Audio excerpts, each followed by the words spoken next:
Hello. It's nice to meet you. My name is Ji-Seon Lee. I wrote the books Ji-Seon, I Love You, and A Pretty Decent Happy Ending. Currently, I work as a professor teaching social welfare at Handong University. When I was a senior in college, I was on my way home from school during the summer and got into a car accident. I was riding in the car with my older brother, as we always did, taking our usual route. The traffic light turned red, so my brother stopped the car and we were waiting. Once the light turned green, we were planning to head home, where our mom and dad would be waiting for us, just like always. But then, a drunk driver came speeding from behind, pressing the accelerator instead of the brake, and crashed into our car, which was at the very end of the line, waiting at the signal. The impact was so powerful that our small car crossed the center line and, after colliding with 7 other cars, caught on fire. And that fire caught onto my body, and while my brother was pulling me out after I lost consciousness, he also suffered severe burns on his arm. That night, the siblings' usual drive home turned into something so extraordinary that it was even reported in the news. After that, I crossed the threshold of death several times, and with a face and skin that could never return to how they were before that day, it took 7 months before I could finally return home. I suffered an accident. That's the right way to put it. But at some point, I started to feel uncomfortable using the phrase, I suffered an accident. Every time I said I suffered an accident, it felt like I was labeling myself as a victim of a drunk driving accident. No matter what other words I used to describe the accident I experienced, the fact remains that on that ordinary night, an unexpected accident happened, and as a result, I suffered tremendous harm. But at the very least, after surviving through the time that followed that night, I didn't want to live my life as a victim. Today, I want to share with you 2 things I did to rewrite my life, my own rewriting, because I didn't want to live as a victim anymore. The first step was to acknowledge what had happened to me, accept it fully, and begin writing about it. After I was discharged from the hospital, I created a website and started sharing my story there. Actually, the reason I started writing in the first place was because I didn't like how my friends and people around me were worrying about me more than necessary. Actually, at that time, well, maybe people still feel this way now. But back then, if you look at me, it probably seemed like I was sad, suffering, and in pain all 24 hours of the day. But in reality, my life wasn't sad all 24 hours. There were ups and downs, joys and sorrows in each day. So I just wanted to tell people not to worry too much. And when many people first meet me, the first thing that comes to their mind is, how did you end up like this? I started to feel that I wanted to explain what happened to me. So I wrote on my website about what happened to me after that day. And I also began to write out one by one my innermost thoughts, things even my mom, who is with me all day, didn't know. Above all, I really didn't want to fall into self-pity, and I disliked even more the idea of making readers feel sad, so I carefully chose my words to describe my distress and pain, letting those feelings flow away through those sentences. The first piece I wrote began with the words, "It feels like I've lost everything." Even though I appeared weak, covered in wounds, and with shortened fingers, it may have looked like this on the outside, but inside I discovered life. And although it wasn't the way I had prayed for, I began to write about this life that allowed me to truly live. At times, I used light humor to let go of some of the emotions from the things I experienced. When I went out on the street, people would stare at me. They would gather around me, and instead of talking to me, I would always hear people clicking their tongues. Even when I was eating, there were so many people who would just stare at me. It was extremely unpleasant, and sometimes those experiences even felt like violence. So there were many times when I really didn't want to go outside. But just because I didn't like people staring at me, it wasn't something I could just hide away from at home. So, to overcome those feelings and blow them away with humor, I wrote down 10 things I have in common with celebrities. Back then, most of the broadcasting stations were located in Uido. Well, at least they were in the old days.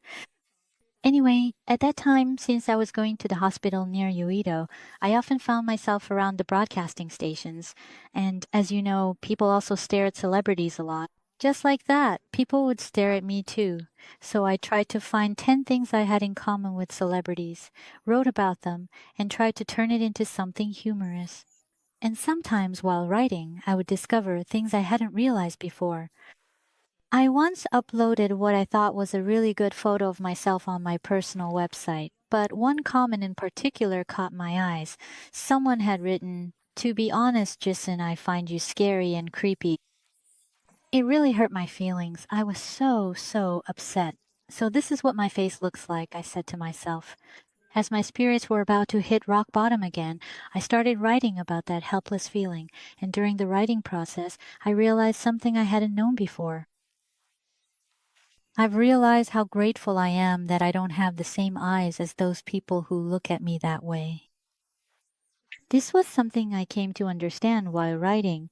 When I look at myself in the mirror, I never found myself repulsive. In fact, I actually thought I was kind of cute, and now I realize how grateful I am for that. Through writing, I was able to discover new things like this during the process.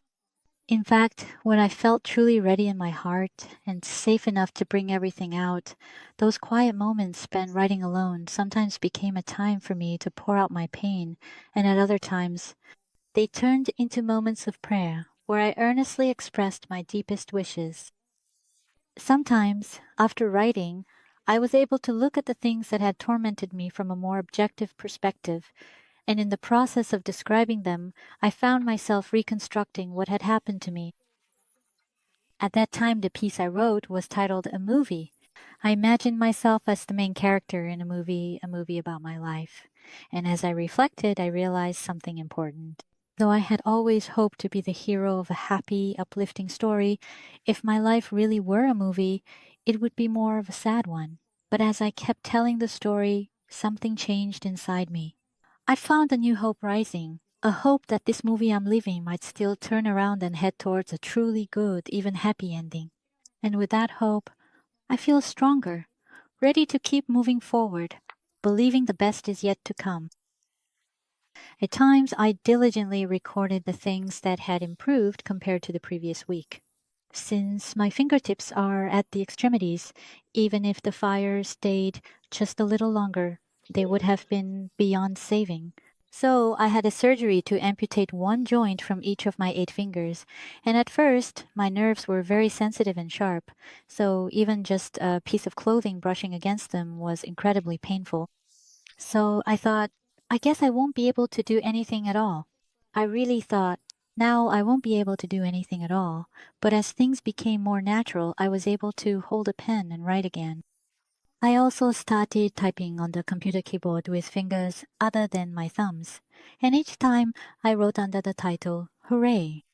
One day, I discovered that an eyebrow hair had grown through this hard, transplanted skin, and on that day, I posted the news under the title, Hooray! Second edition.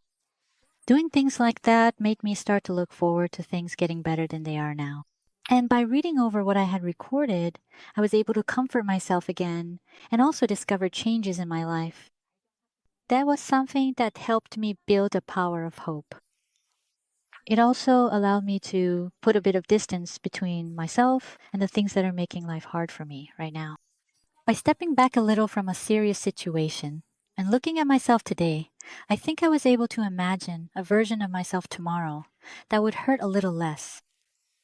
Many people experience trauma and go through extreme stress. But surprisingly, during the process of recovery, some parts of the mind grow taller and other parts mature. So there are people who say that they have become more mature than they were before experiencing a traumatic accident. I'm one of those people. What I experienced is something psychologists refer to as post-traumatic growth. Researchers who've studied post-traumatic growth say expressive writing, putting thoughts and feelings into words, can be a powerful step towards healing. For example, you can simply write down your worries on a blank sheet of paper, and it doesn't have to be long or take much time. Just set aside a specific time each day. Spend 5 or 10 minutes every day repeatedly writing something down. And when you feel ready, trying to write your own story from another person's perspective is said to be a very helpful method, a path toward post-traumatic growth. This kind of story also appears in the movie Sound of Metal. The main character in the film is a drummer in a heavy metal band, but one day he suddenly loses his hearing. The main character, who seemed to have achieved everything, now finds that the only thing left for him is to join the deaf community and learn how to live as a deaf person. The leader of that deaf community encourages the main character to write. Just write. It doesn't matter what you write when you wake up every morning. It's okay if your spelling is wrong. And it's okay even if it doesn't form a proper sentence.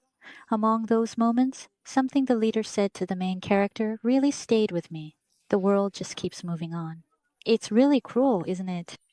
Even though I feel like I'm not moving, but at least in that quiet moment when you write, in that peaceful moment, that's what is called the kingdom of God.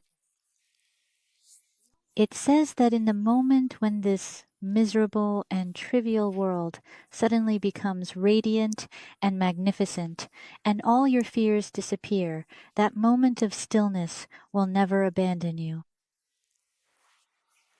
While writing, I too experienced that place that will never abandon me, that quiet moment, that peaceful land.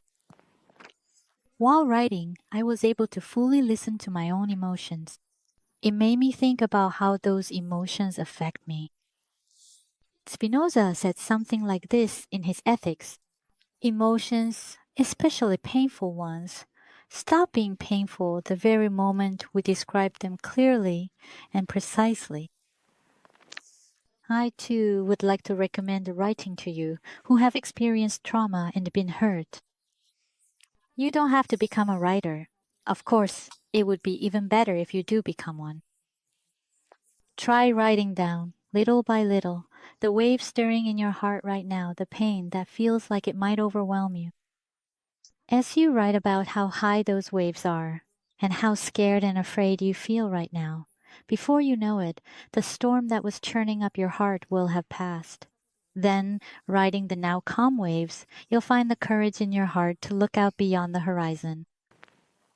The second method that led me to write again, as someone who doesn't want to live as a victim, is perhaps both a process and a result of rewriting my life through writing. It was changing the words I used to describe the incident that happened to me. As I mentioned earlier, I said that I started to feel uncomfortable using the phrase, "I suffered an accident." I started to say that I encountered an accident rather than suffered one. The result of something that happens to you is that you become a victim, but the conclusion of an encounter can be a parting. So, in order to part ways with this unfortunate event, I began to describe the incident as an unexpected encounter. Words are vessels that hold our thoughts, after all. The fact that I lost so much after the accident hasn't changed, but by changing the way I speak, I was able to change my perspective and attitude towards the incident. I am not someone who suffered an accident, but someone who encountered it and has now parted ways with it. Of course, it took a long time to part ways with the accident, and there were many times when the process felt unbearably slow. There were times when my heart hurt just as much as my body did, but little by little, as if letting it flow away, I parted ways with the accident. And after a long time had passed, one day I found myself thinking about the accident in this way. I started to think that this car accident was similar to something like bumping shoulders with a stranger while walking down the street. Of course, it was unexpected and unavoidable, and it was neither pleasant nor welcome.